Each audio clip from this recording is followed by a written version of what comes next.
अरे आप दानिश, मैं आपके पास बहुत मजबूरी में आई हूं। मजबूरी? कैसी मजबूरी? बताइए।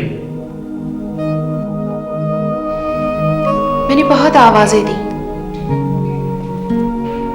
हर तरफ घूम के भी देख लिया, लेकिन सिवाय मायूसियों के मेरे हाथ कुछ नहीं आया। एक मध्यम सी उम्मीद पर दौड़ी चली जाती हूं कि शायद कहीं उसका सुराग मिल जाए, लेकिन खुदा जाने वो कहाँ है वो। किसकी बात कर रही हैं आप? दानिश साहब, मैं आसिफ की बात कर रही हूँ। इस वक्त मुझे उसकी शदीद जरूरत है। मैं आपकी परेशानियों को समझ रहा हूं अरमीन। हो सकता है कि आपको आसिफ के बारे में कुछ मालूम हो।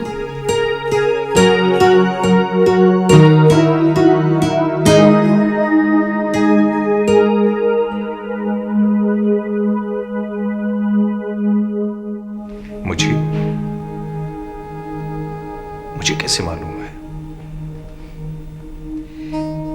मैंने तो बस एक इम्कान के तहत आपसे पूछ लिया था। दानिश, क्या आप आसिफ की तलाश में मेरी मदद करेंगे? क्यों नहीं? मुझे जो ही उसका पता चला मैं सबसे पहले आपको बताऊंगा। यह आपका मुझ पर एहसान होगा। ऐसा न कहें, यह शायद मेरा फर्ज होगा। अच्छा, मुझे इजाजत दीजिए।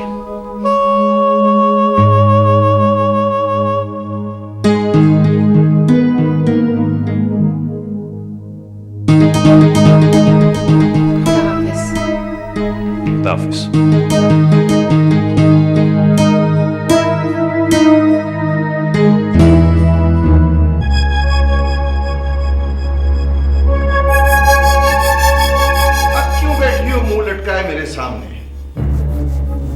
बाबा, प्लीज मेरी हिमाकत की वजह से मुझे माफ कर दें। माफ कर दें?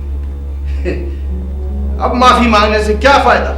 जाने दो, जो हिमाकत हो गई सो हो गई। बाबा, आप प्लीज मुझे माफ कर दें। मैं न जाने किस जज्बाती लम्हे में तारिक साहब को वो सबूत दे आई थी। बेटा, शाम गुजर जाए तो लकीर पीटने से कोई फायदा नहीं। अपने आप को महफूज किया करते हैं। कुछ नहीं होगा बाबा, कुछ भी नहीं होगा। मैं आपको यकीन दिलाती हूँ, तारिक साहब बहुत अच्छे इंसान हैं और वो सब सबूत उनके पास अमानत के तौर पर महफूज हैं। अब अंदाजा हुआ कि जो खत मेरे नाम आते थे वो शायद तारिक ने ही भेजे होंगे। कैसे खत बाबा? यही कि मैं अपने आप को समेटकर यहाँ से रवाना हो जाऊं। मुझे खबरदार किया जाता था। देख लिया ना बाबा आपने, इसका मतलब यह हुआ कि वो सिर्फ खत लिखते रहे थे और उन्होंने कुछ भी नहीं किया। उनके दिल में कोई खोट नहीं है। अरे पागल हो तुम, पागल हो। आज तुम्हें मैं एक बात बताऊं, शरीफ आदमी हमारे लिए बहुत ज्यादा खतरनाक साबित होता है। पापा, मैं तारिक साहब से बात कर लूंगी। अरे नहीं नहीं, तुम उससे कुछ भी मत कहना। अब ऐसा भी नहीं है, ये बातें मेरे लिए कुछ ज्यादा परेशान कुन नहीं है। यकीन करो, मेरे दिल में तुम्हारे खिलाफ कोई बात नहीं है। जाओ। तो बाबा, फिर मैं मुतमईन हो जाऊं? क्या बात कर रही हो बेटा? क्या तुम्हें भरोसा नहीं है मुझ पर? जी बाबा। जाओ जाओ, सब ठीक हो जाएगा। जो हुआ उसे भूल।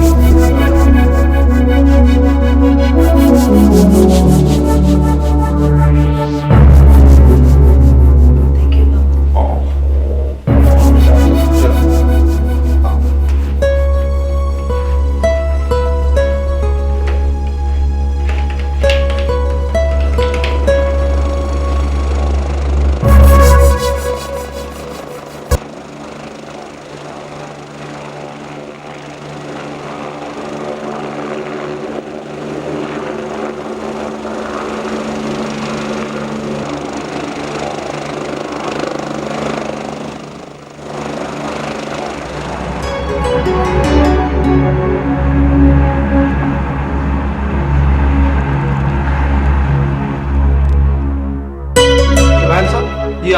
कोई बात नहीं, कोई बात नहीं, तुम आराम से जा भी सकते हो।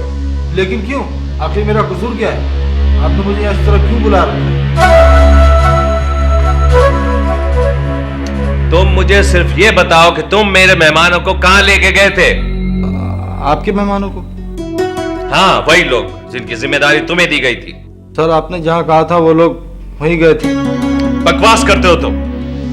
मुझे सच सच बताओ, कहां है वो दोनों? कहां उतारा तुमने? वरना मैं तुम्हारी काल उतार दूंगा। सर, मैं बहुत गरीब आदमी हूँ सर, मुझ पर रहम करें सर। देखो, मैं तुम पे कोई सख्ती करना नहीं चाहता, मुझे सिर्फ उनके बारे में बताओ और यहां से दफा हो जाओ। वो बहुत खतरनाक आदमी है, अगर मैंने बता दिया तो? तुम्हें कुछ नहीं होगा, लेकिन अगर तुमने मुझे सच सच ना बताया तो मैं तुम्हें जान से मार दूंगा। शुमैल साहब, वो दोनों? Carry on, carry on.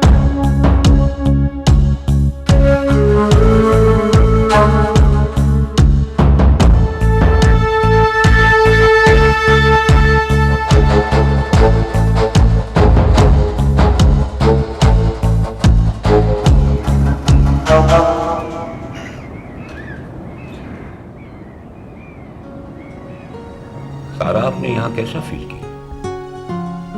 बहुत अच्छा। मुझे यहाँ का माहौल बहुत पसंद आया। Thank you. वैसे मैंने आपसे एक बात करनी। फरमाइए। देखो सारा, आप एक जर्नलिस्ट रही हैं और आपसे ज्यादा किसको मालूम होगा कि एक खूबसूरत माशरे को तश्कील देने में हर शख्स का कितना हाथ होता है। जी, बिल्कुल सही कहा आपने। और कभी कभी पूरे मुआशरे को नासूरों से बचाने के लिए कितने तकलीफ देह फैसले भी करने पड़ते हैं। जी, शायद ऐसे फैसले आगे जाकर बहुत अच्छे नतीजे सामने लाते हैं।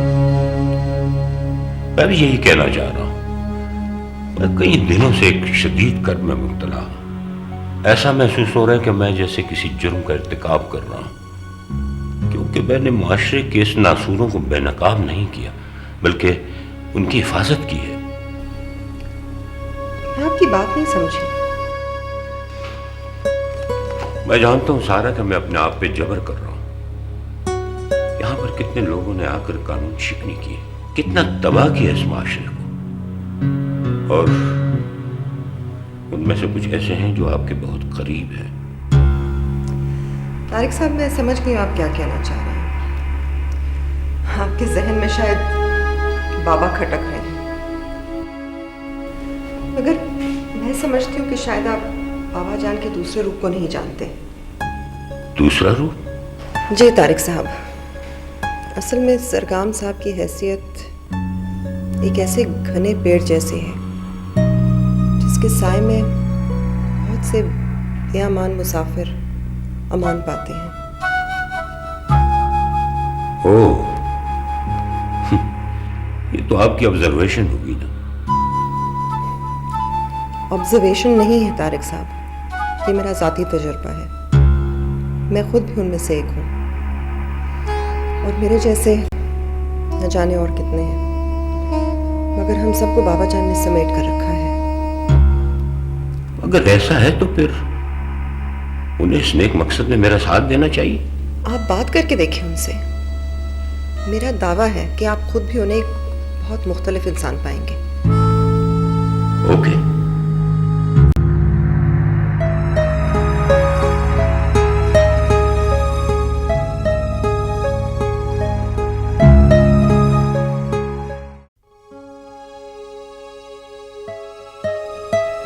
मैं तो ये सोच रही हूँ डॉक्टर साहब, पता नहीं मेरा बेटा बार बार बीमार क्यों पड़ जाता है।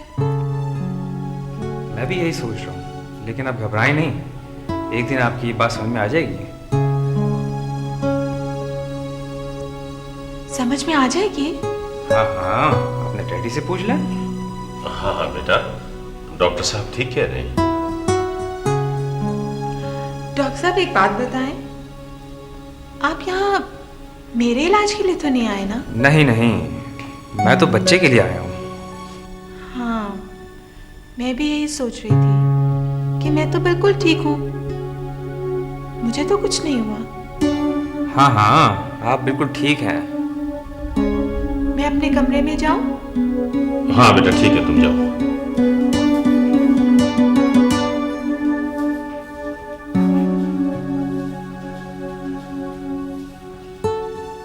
डॉक्टर साहब, मैं जानता हूँ मिस्टर शराजी आपको क्या पूछना है। आप इत्मीनान रखें, उस्मा जल्दी ठीक हो जाएगी। सडन शॉक में ऐसा ही होता है। हाँ डॉक्टर साहब, यू आर राइट।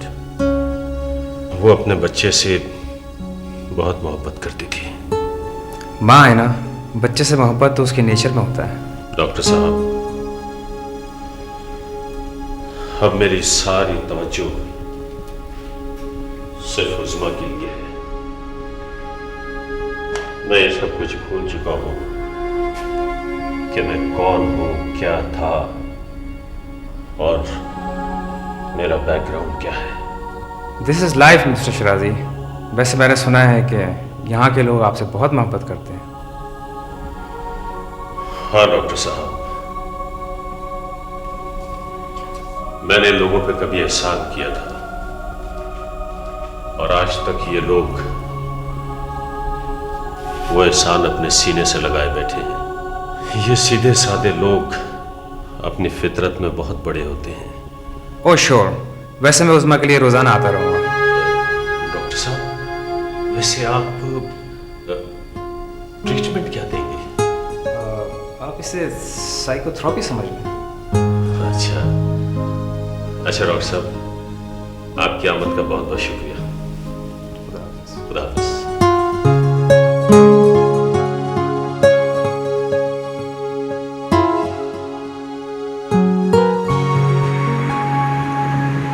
मुझे उम्मीद थी कि तुम जरूर आओगे तारिक। ऐसी उम्मीद आपको क्यों थी डॉक्टर साहब?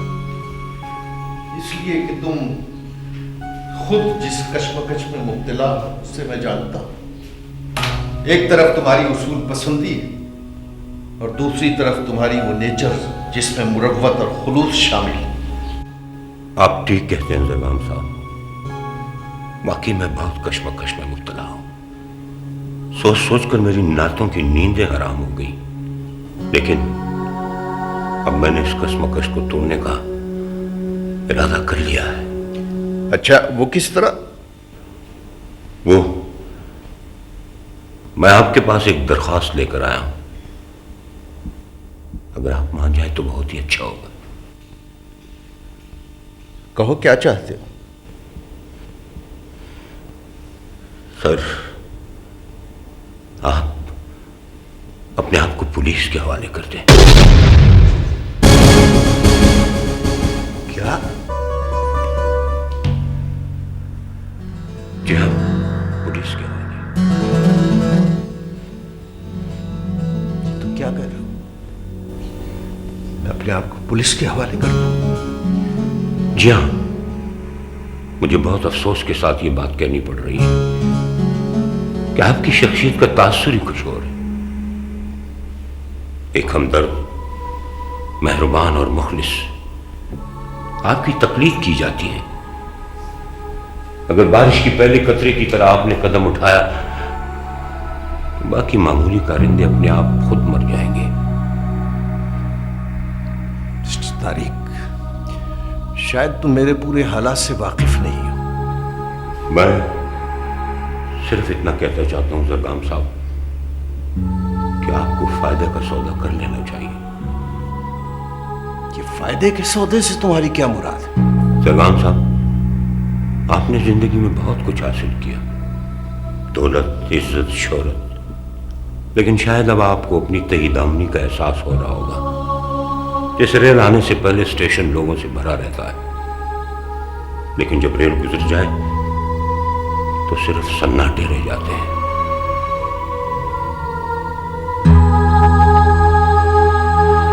तुम्हारी बातें असर करने वाली हैं तारिक, ये बात मैं मानता हूं, लेकिन मसला यह है कि मुझे अपने आप को समेटने में थोड़ी देर लगेगी। वक्त है आपके पास जरगाम साहब, लेकिन बहुत ज्यादा नहीं। प्लीज इस मोहलत से फायदा उठा लें।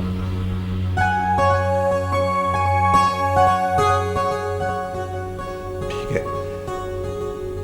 मैंने बहुत संजीदगी से तुम्हारी बातें सुनी है।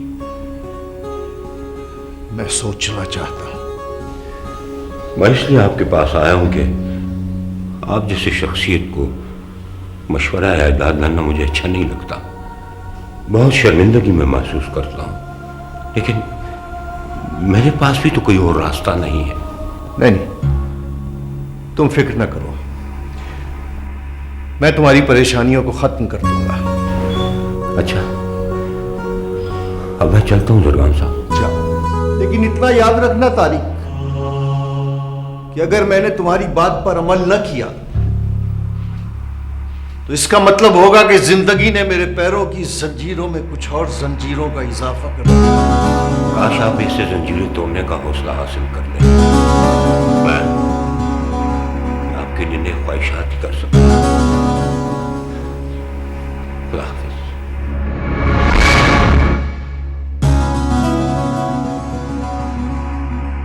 खुदा हाफिज।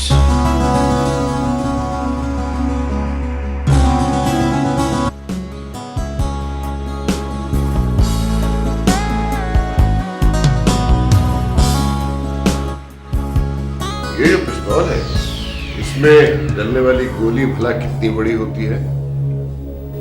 छोटी सी होती है सर। और ये नहीं जानती कि निशाने पे खड़ा हुआ शख्स कौन है। ये सिर्फ उसका हुक्म मानती है जिसके हाथ में पिस्तौल होता है। क्या ऐसा ही है ना? यस सर, ऐसा ही होता है। मैं अगर ठीक कह रहा हूं तो फिर मुझे ये बताओ कि तुम लोग किस मर्ज की दवा हो? मैं समझा नहीं सर। चाणक्य की सौगंध मैं समझता था कि जब तुम लोग मेरे चारों तरफ हो गए तो दुश्मन की गोलियों को निशाने के लिए मेरा सीना नहीं मिल सकेगा, लेकिन ऐसा नहीं हो सका। एक तरफ ब्लैक पैंथर वाले मुझे नुकसान पहुंचा रहे हैं, दूसरी तरफ शिराजी हाथ से निकल गया, तीसरी तरफ ये तारिक है जिसके पास मेरे सारे सीक्रेट्स हैं। आखिर मैं किस किस का मुकाबला करूंगा? तारिक सर को इतना बड़ा खतरा तो नहीं है। बेवकूफी की बातें मत करो। वो शख्स बहुत खतरनाक साबित हो सकता है क्योंकि उसके सर पर नेकी और सच्चाई का भूत सवार है, और ऐसा अहमक शख्स कुछ भी कर सकता है। उसे तो बहुत आसानी से रास्ते से हटाया जा सकता है सर। मैं तुम्हारी तरह होता तो यकीनन मैं भी ऐसा ही करता, बगैर सोचे समझे कदम उठा लेता, लेकिन मैं ऐसा नहीं करूंगा। मुझे कोई और रास्ता तलाश करना है जिससे वो रास्ते से हट भी जाए और मुझ पे इल्जाम भी ना आए। ऐसा कौन सा रास्ता है सर? तलाश करो ना। चाणक्य की सौगंध, तलाश करने वालों को रास्ते जरूर मिल जाते हैं।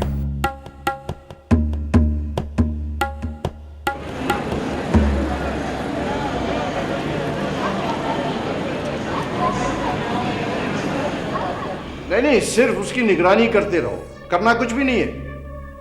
हाँ, बस देखते रहो, समझ गए? समझ में नहीं आता उसके लिए क्या किया जाए। बाबा जान, मुझे तो आपकी परेशानी और उलझन देख के बहुत ज्यादा कोफ्त हो रही है। मैं तो कहता हूं कि नहीं, कुछ करना नहीं है, कुछ करना नहीं है। तारिक एक अच्छा आदमी है, वो जो कुछ भी कर रहा है पूरे खुलूस और सच्चाई के साथ कर रहा है। मैं नहीं चाहता उसे कोई नुकसान पहुंचे। यही तो मसला है। अगर तारिक की जगह कोई और होता तो हम खुलकर उसके सामने आ जाते। खैर, मुझे तुम ये बताओ कि तुम जा कब रहे हो शिराजी के पास? ये तो मालूम हो गया बाबा जानी कि दोनों खैरियत से हैं। तो जाओ, तुम मिलो उनसे। शिराजी ने कोई अक्लमंदी तो नहीं की है, मगर फिर भी तुम जाओ, देखो जाकर किसी चीज की जरूरत तो नहीं होने। मैं कल ही जा रहा हूँ अब उस जजीरे पर। आज शुमार क्यों ना मैं भी तुम्हारे साथ चलूं? नहीं, अभी नहीं बाबा जान, अभी मुझे जाने दें। पता नहीं वहां किस किस किस्म के जाल बिछे हैं। Let me check first. किस किस्म के जाल? कुछ भी हो सकता है बाबा जानी, इसीलिए मैं चाह रहा हूँ कि पहले मैं वहां जाके हालात चेक कर लूं। अगर चीजें सही हुई तो फिर मैं आपको इत्तला दूंगा। अभी आप ना जाए।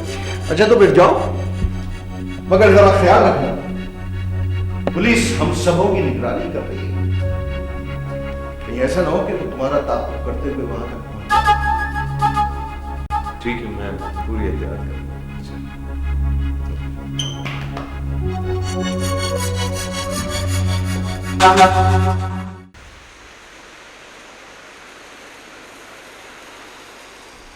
तारिक साहब, प्लीज आप मेरी बात तो सुने। मेरा ख्याल है सायरा साहिबा ये मामला सुनने सुनाने के मराहिल से गुजर चुका है। देखिए तारिक साहब, मैं भी जिंदगी में एक पुरसुकून माशरे के ख्वाब देखती आई हूं, मगर अब कुछ रिश्ते आकर मेरे सामने खड़े हो गए हैं। नहीं, भूल जाओ उन रिश्तों को। तारिक साहब, मैं आपसे कुछ कहना चाहती हूँ, लेकिन मैं खुद इस वक्त बहुत कश्मकश में हूँ। नहीं, तुम्हारी कश्मकश से मैं वाकिफ हूं। अच्छा एक बात बताओ, अगर कोई आदमी बीमार हो तो उसके लिए तुम क्या करती? जाहिर है उसे दवाइयाँ पिलाई जाती हैं। हाँ, चाहे कितनी कड़वी क्यों न हो। हमारे अपने ही कुछ लोग बीमार हैं जिनको दवाओं से ही शफा मिल सकती है। और ये दवाएं उनका एहतसाब है? जी हाँ सायरा साहबा, उनका एहतसाब, क्योंकि उन मरीजों का कोई और इलाज है ही नहीं। तो इसका मतलब है कि आपने ये फैसला कर लिया है? हाँ नहीं, मेरे पास जो अमानत है उसका बोझ मुझे मारे जा रहा है। मैं उस बोझ से निजात हासिल करना चाहता हूं। और तुम यकीन करो नैनी कि वो लोग खुद अपने एहतिसाब को अपनी निजात तस्वर करेंगे। काश ऐसा ही हो। यही होगा सारा। मैं जानता हूं कि ये लोग अंदर से कितने खोखले और कितने कमजोर हैं। हाँ, उसका अंदाजा तो मुझे भी है। बहुत मुमकिन है कि ये कोशिश मुझे खुद भी नुकसान पहुंचाए, क्योंकि ये बहुत दस्त दराज लोग हैं, बहुत दूर तक रसाई है उनकी। लेकिन ये मेरा फर्ज है और मुझे अपना फर्ज पूरा करना है। तारिक साहब, जब आपने ये फैसला कर ही लिया है तो ठीक ही होगा फिर ये। बस आप लोग ये दुआ करें कि मैं साबित कदम रहूं।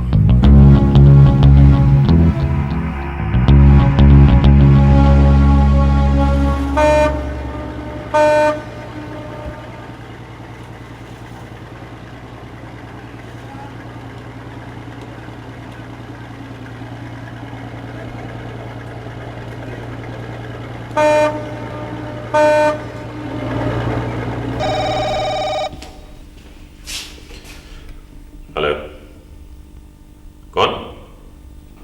शुमाइल? हाँ, ये शुमाइल हमारा अपना आदमी है।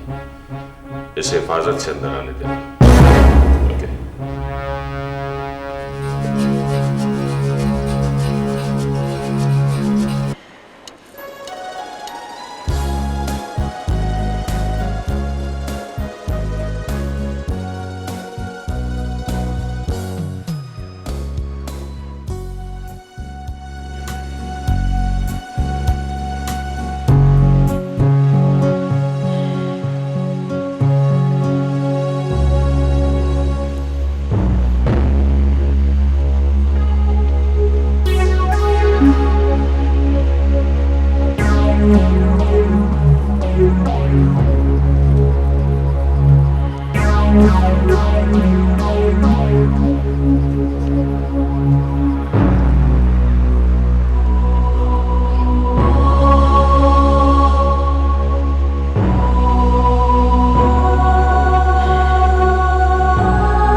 शुमाइल, मुझे अंदाजा था कि तुम हमें तलाश करते हुए यहां तक जरूर पहुंचोगे।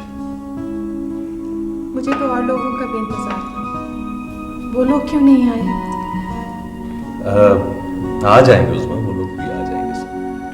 शुमाइल, उन्हें ज़रूर भेजना। उन्हें कहना कि उस्मा उन्हें बहुत याद करती है। ओके, मैं ज़रूर कहता हूँ। वैसे अब उस्मा की तबीयत कैसी है?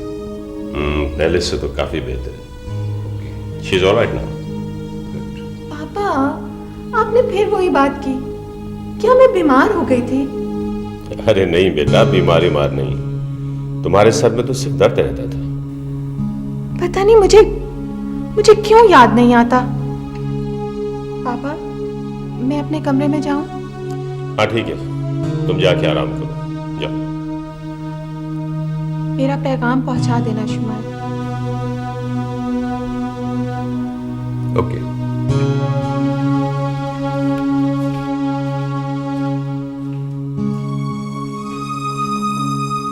देखो शुमाइल, कुदरत के फैसले कितने मुनासिब होते हैं। मेरा इस जजीरे पर रुक जाना उस्मा के लिए कितना अच्छा होगा। जी हाँ शिराजी साहब, ये तो मैंने भी देख लिया है। दानिश और बाबा भी सुनकर बहुत खुश होंगे कि उस्मा अब पहले से बहुत बेहतर है।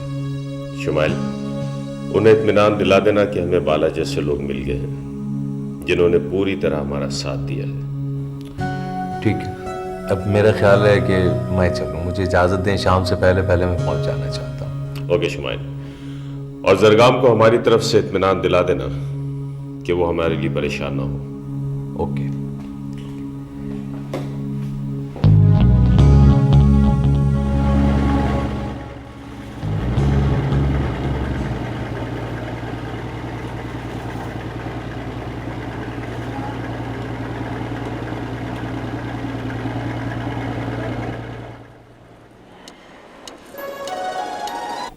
किसी भी औरत की जिंदगी का सबसे अहम मरहला होता है सारा। हाँ, मैं अभी से एक अनजाना सा गुरूर महसूस कर रही हूँ। तुम अभी तख्लीक के मरहले में हो सारा? हाँ, ऐसा लग रहा है नानी जैसे अब जाकर मेरी तकमील हो रही हो। काश।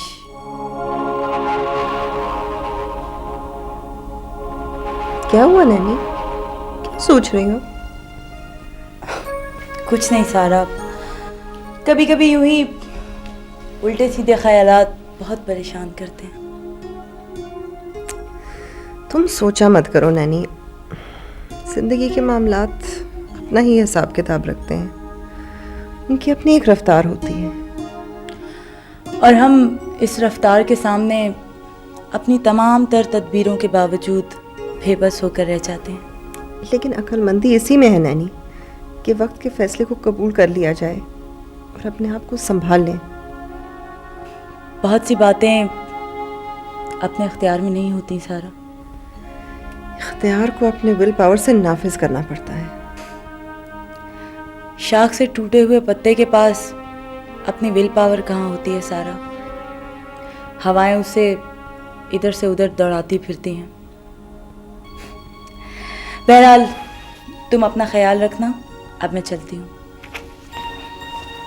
मैं आती रहूँगी तुम्हारे पास, अगर किसी भी चीज़ की ज़रूरत हो तो ज़रूर बता देना। Thank you, bye.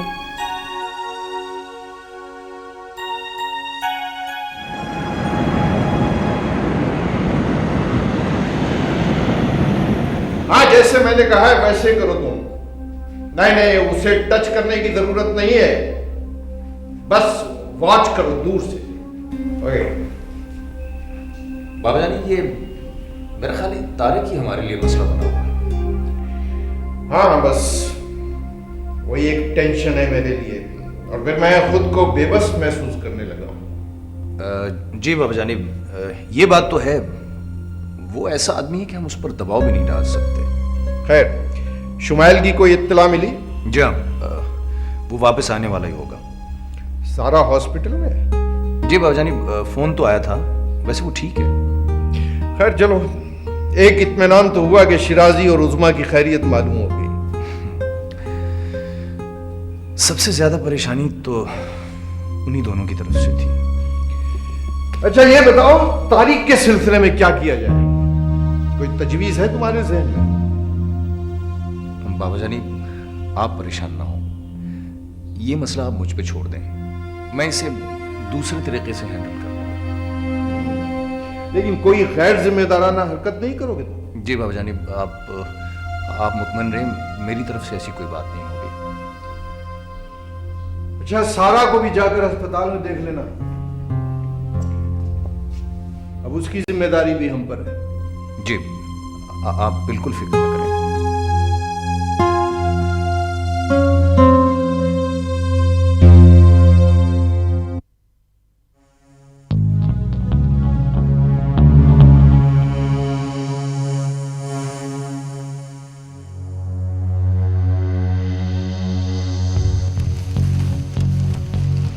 क्या तुम मेरे आने से बहुत परेशान हो गए हो? नहीं चीफ, कल से कुछ बेहतर फील नहीं कर रहा। सब ठीक हो जाएगा अगर तुम कानून का साथ देना पसंद करो तो। मैं समझा नहीं।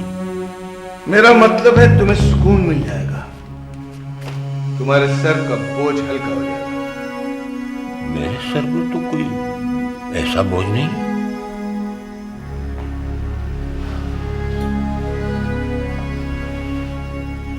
मैंने सारी जिंदगी पुलिस में गुजारी है मिस्टर तारिक। मैं चेहरे पढ़ना जानता हूं। बिला वजह ये तुम्हारी कैफियत नहीं है, कोई एहसास है जिसने तुम्हें परेशान करके रख दिया है। मैं तुम्हें परेशानी का सबब बता चुका हूं चीफ। मेरा ख्याल है अब भी कुछ नहीं बताया, बहुत कुछ छुपा रहा। बहरहाल मैं तुम पर कोई दबाव नहीं डाल सकता, सिर्फ तुम्हें समझा सकता हूं। चीफ तुम अच्छी तरह से जानते हो कि मैं एक कानून पसंद और शरीफ इंसान हूं। इसलिए तो हैरत हो रही है, फिर क्यों तुम उन्हें बचाने की कोशिश कर रहे हो जिन्होंने हमारी सोसाइटी को खोखला करके रख दिया है? नहीं चीफ, ऐसी कोई बात नहीं है। मैं किसी को बचाने की कोशिश नहीं कर रहा। इसकी दो ही वजूहत हो सकती है। एक तो ये कि उन लोगों की तरफ से तुम्हें अपनी जान का खतरा है, या बात मुकम्मल करो चीफ। या फिर उन लोगों की तरफ से रिश्ते और ताल्लुकात की जंजीरें तुम्हारी पांव में बनी हुई।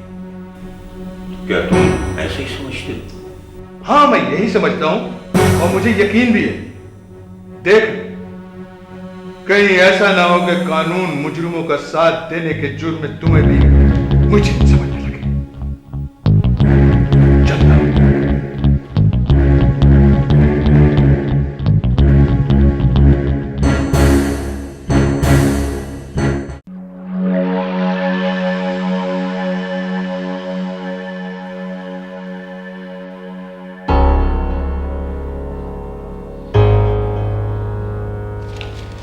आसिफ, मेरा ख्याल है हमें तारिक पर हाथ डालना चाहिए।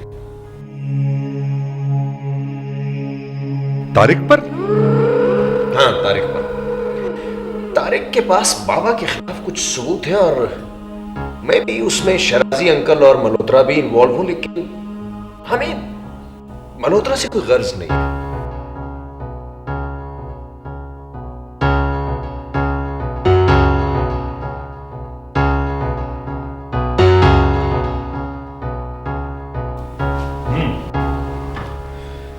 जाहिर है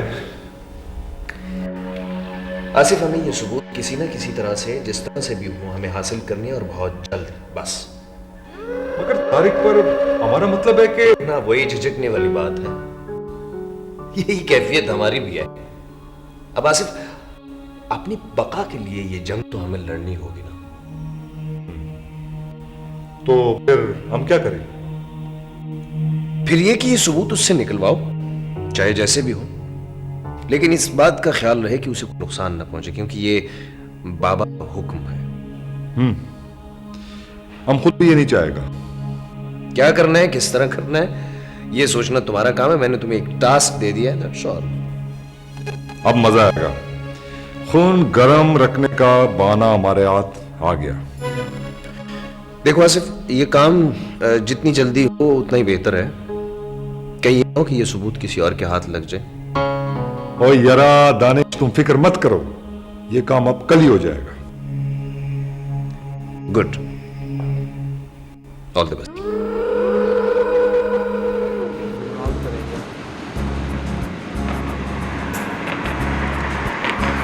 तुम्हें एक अच्छी खबर लाया हूं शुमार। जी बाबाजान, मुझे तो बहुत खुशी हुई कि उस्मा बहुत बेहतर हो गई है पहले से। ऐसा इत्तेफाक है कि उस जजीरे में भी उन्हें एक डॉक्टर मिल गया। और मैंने जब उस्मा से बातें की तो मुझे महसूस हुआ कि उस पर पहला तासुर कोई नहीं रहा। Good good. शिराजी कैसा? हाँ, वो भी अब अपने आप को बहुत पुरसुकून महसूस कर रहे हैं। बहुत अच्छी बात है भाई। शुमाइल, यहाँ भी एक अच्छी खबर तुम्हारी मुंतजिर है। कैसी खबर बाबाजान? तुम बाप बनने वाले हो।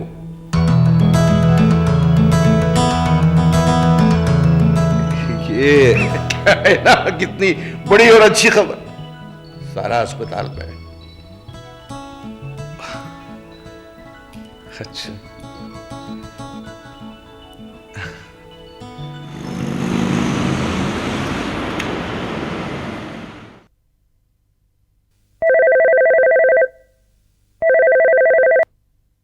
जी हाँ भेज दे।